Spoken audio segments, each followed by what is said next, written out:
Diceritakan Sang Sugalu menyalahkan akan Angling Dharma, yang mana ia telah membawa seorang wanita, yang menghancurkan keluarganya, ia tidak bisa bertemu sang ibu dan ayahnya hilang entah kemana. Angling Dharma pun, mengerti akan hal tersebut, dan ia menyesali, akan perbuatannya terempoh hari karena ia juga menyesal akan membawa Nika Saroya, ke Padepokan Sugalu, yang mana Sang Angling Dharma pun, juga harus bertanggung jawab atas apa yang telah ia lakukan. Sang Angling Dharma pun, juga akan menuntut balas, atas apa yang terjadi dengan Padepokan Sugalu, karena ia salah satu dari murid Empu Mahashura, dan Sugalu pun disuruh untuk berdiam diri saja di tempat kerajaan Malwapati, dan menemani akan sang permaisuri yang baru saja dipinangnya, sehingga ia ada teman untuk mengobrol, akan tetapi Sang Sigalu Parwati pun tidak berkeinginan untuk tinggal di sini, karena ia tidak betah dengan keadaan kerjaan, walaupun, sudah tercukupi, kebutuhan sehari-hari, ia ingin berkelana dan mendapatkan teman-teman baru. Dan 12 saudara seperguruannya telah dibantai oleh Sudamani. Benar. Menurut pengakuannya, Nila Saroya adalah anggota dari perguruan Halimun Petang yang ada di pegunungan Kendeng lereng utara. Aku bisa mengerti perasaanmu. Dan sebagai murid Sugalu, aku bertanggung jawab untuk menuntut balas pada perempuan itu.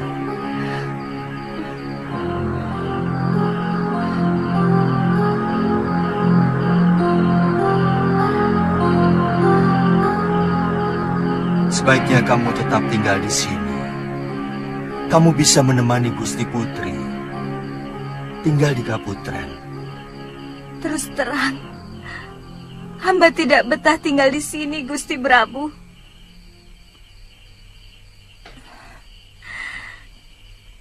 Kehidupan yang serba enak seperti ini malah membuat hamba semakin tersiksa. Apalagi hamba masih belum menemukan pertanda apapun tentang Bopo Empu juga biung hamba. Jadi? Gusti Prabu, Gusti Dewi, hamba ingin berkelana. Hamba juga ingin mencari Kakang Suliwa. Iya, Suliwa. Kemana anak ajaib itu? Kami berdua pernah pergi mencari Biung Setiawati ke Pulau Momongan. Bahkan pulau itu telah kami taklukkan. Demang Kalapati yang menjadi bawahan Adipati Sedayu memberitahu bahwa dia tidak tahu apa-apa tentang nasib Biung.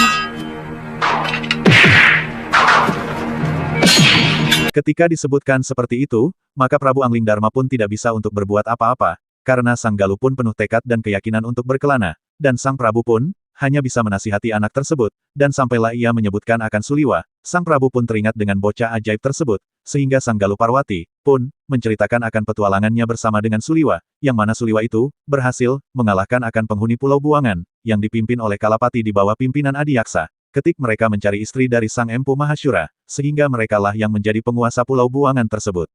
Hamba berpisah dengan Kakang Suliwa. Hamba menemui Gusti Prabu. Dan Kakang Suliwa mencari Bopo dan Biung entah kemana.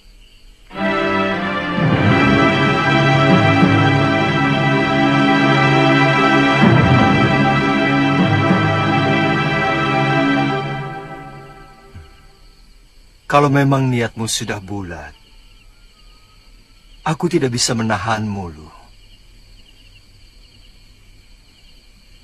Pesanku, jangan suka meremehkan orang, terutama yang belum kamu kenal. Baik Gusti Prabu, Gusti Dewi.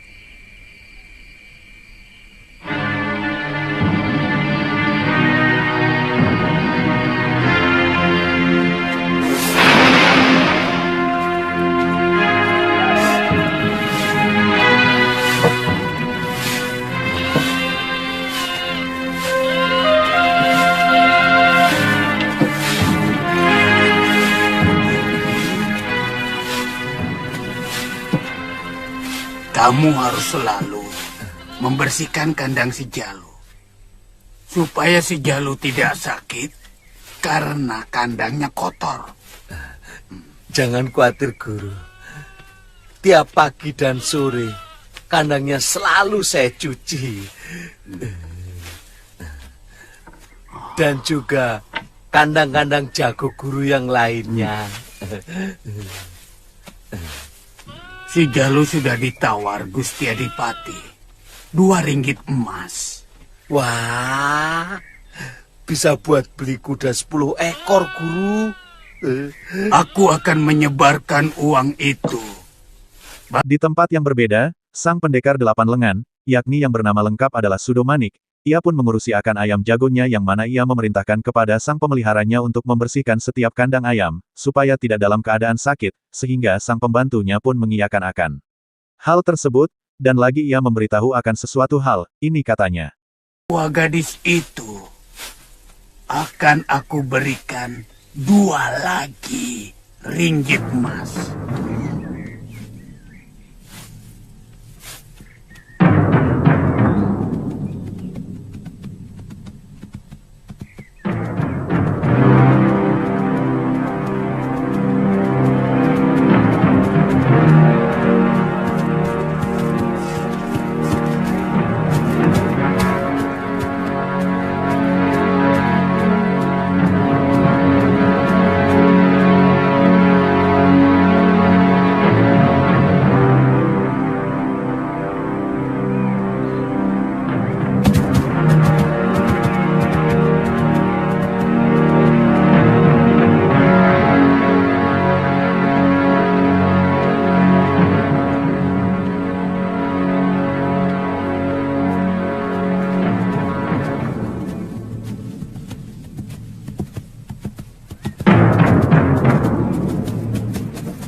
Di tempat lain, sang Galuh Parwati pun mengembara, dan ia pun bertemu dengan seseorang yang bernama lengkap adalah Aditya, dan ia pun menuju sebuah tempat yakni warung untuk makan bersama, dan lagi Aditya pun tidak mempunyai uang, yang mana asalnya ia hanyalah memesan akan air putih. Namun, karena ia tidak mau dikatakan tidak punya uang, ia pun memesan pesanan yang sama dengan Galuh Parwati, dan Galuh Parwati pun faham dengan apa yang diinginkan Aditya, dan ia sangat Galuh pun akan membayar makanan yang dimakan oleh Aditya, sehingga ia berkenalan dengan sang pemuda tersebut, dan Galuh berpesan untuk merahasiakannya, dari siapapun kecuali dia saja yang mengetahui akan Galuh Parwati tersebut.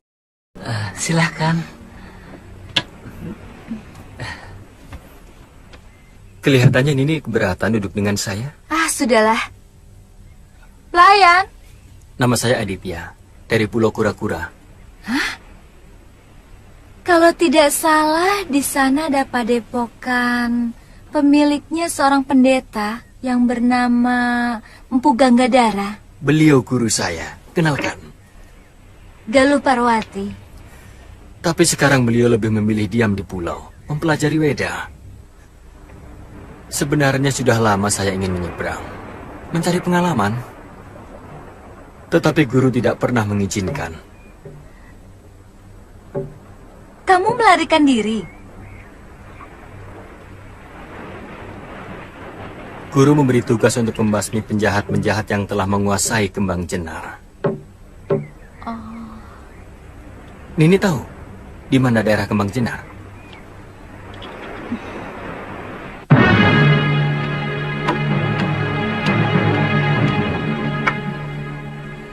Mau makan apa, Denayu? Iya, tolong buatkan bawal panggang dan sambal belacan. Pakai rawit dan asam jawa. Iya, akan saya sediakan. Kalau Aden? Sama dengan dia, Bu. Iya. Saya tidak bawa uang. Lalu kenapa berani masuk sini? Kenapa pesan makanan? Tadinya saya cuma mau minta air minum. Saya sudah bawa bekal jenang kelapa. Kali ini biar aku yang bayar. Terima kasih sebelumnya. Maaf, kalau boleh tahu, Nini datang dari mana? Sekali lagi, saya Galuh Parwati. Dari Padepokan Sugaluh. Saya putri Empu Mahasyura. Guru saya sering menceritakan tentang Bapak Nini. Maaf atas kelancangan saya di luar tadi. Oh. Saya sangat senang berkenalan dengan Nini. Kamu sudah tahu siapa yang akan kamu hadapi di Kembang Jenar?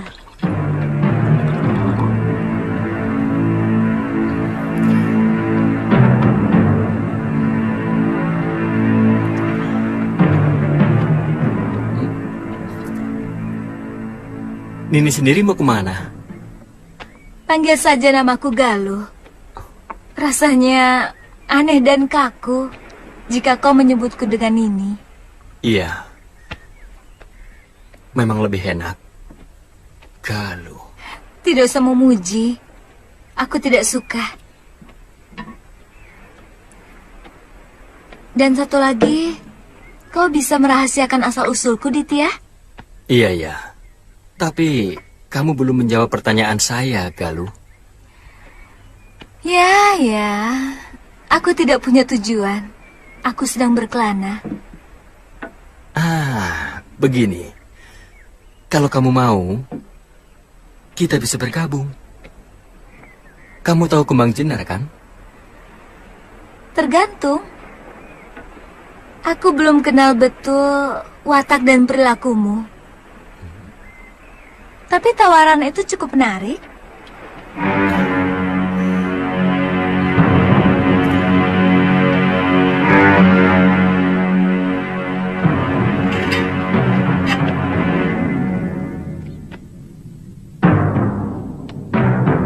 Kita berangkat sekarang. Kamu siap? Di tempat lain, sang pendekar wanita yang bernama Nila Saroya, beserta adiknya Empu Mahasyura, serta anaknya, Nila Saroya, bersiap untuk pergi ke tempat sang pendekar 8 lengan, yakni Sudomanik. Namun, sang adiknya Empu Mahasyura pun, memberitahukan bahwa apakah tidak sebaiknya meminta izin kepada sang ayahnya, dan sang Nila Saroya pun marah, dan ia pun tidak ingin meminta izin kepada tertua Halimun Petak, karena para tetua, bisa menggagalkan akan rencana yang dibuat olehnya, sendiri, dan mereka pun langsung menuju lokasi dari pendekar 8 lengan, yakni Sudomanik. Soalan perguruan Halimun Petak. Saya tidak suka para tetua akan merecoki urusan ini. Kita berangkat sekarang.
Di tempat Sudomanik, ia merasakan akan ada ancaman, dan ia keluar dari tempat tidurnya, melangkah maju kepada siapa ia harus berhadapan. Ternyata, di depannya ada 2 orang pendekar, yang satu wanita dan yang satu adalah seorang pria, dan satunya lagi adalah seorang anak kecil umur belasan tahun, hingga ia terkejut dan mengenali akan seorang wanita tersebut, dan ia pun, juga, mengingat baik-baik kan wajah sang gadis yang ia renggut kesuciannya yakni Nila Saroya.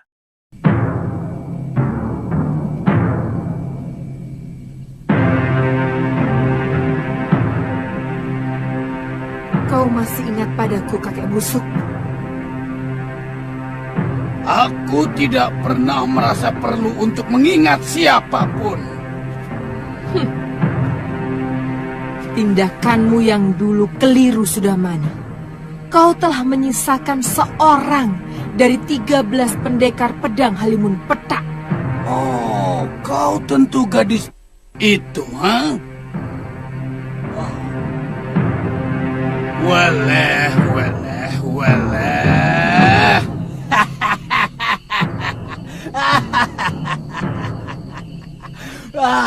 Sudah lama kita tidak bertemu.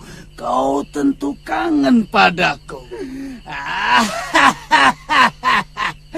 Kau tentu ingin merasakan kembali anak manis.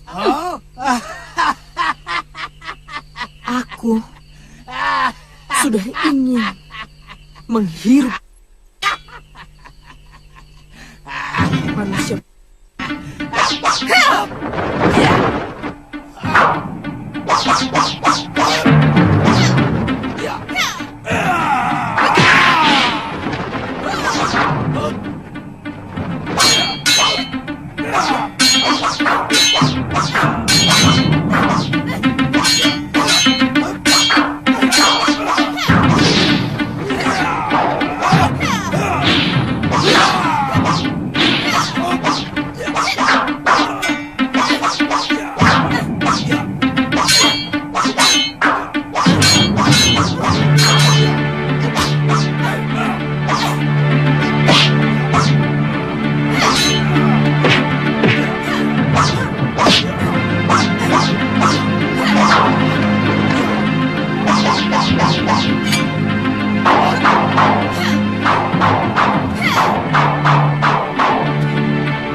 Mereka pun bertarung, dengan sengitnya, dan sang pendekar 8 lengan itu terkejut, karena, ternyata, sang Nila Saroya sama kekuatannya seperti pendekar pada waktu beberapa tahun yang lalu, yang pernah mengalahkannya, sehingga sang pendekar 8 lengan dapat ditiru akan jurus-jurusnya, dan mengimbangi akan pertarungan tersebut, sehingga sang Nila Saroya dapat mengalahkannya dengan jurus-jurus yang pendekar 8 lengan itu miliki. Sang pendekar 8 lengan dapat dilumpuhkan dengan mudahnya oleh sang Nila Saroya, yang mempunyai Aji Desenria, yang juga dimiliki oleh Prabu Angling Dharma, Suliwa, serta Empu Mahashura, serta Galuh Parwati, yang mana kitab Aji Desenria itu dicuri dari padepokan Sugalu, hingga tewaslah Sudomanik itu.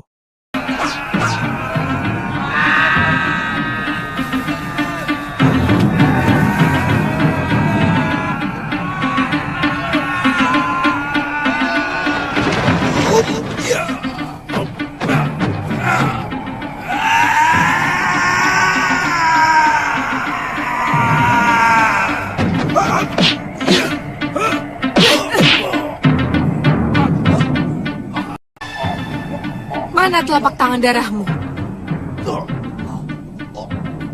Ayo, hancurkan!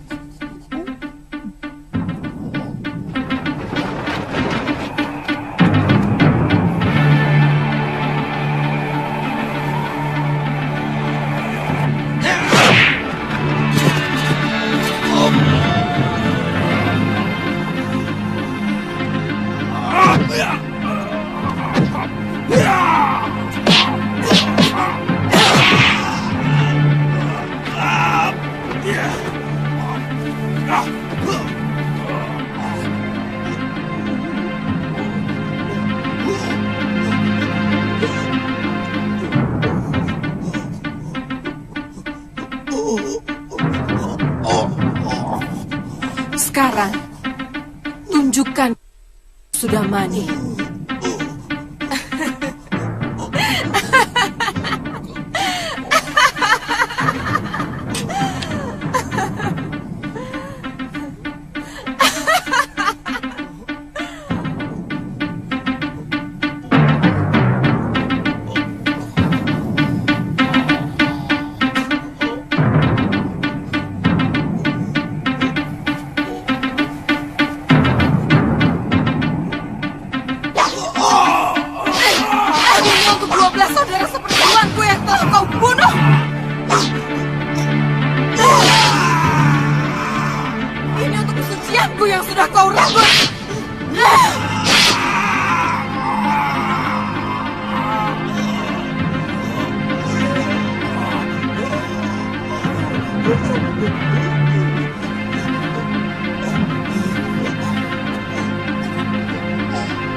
tahu anak kecil itu sudah mati.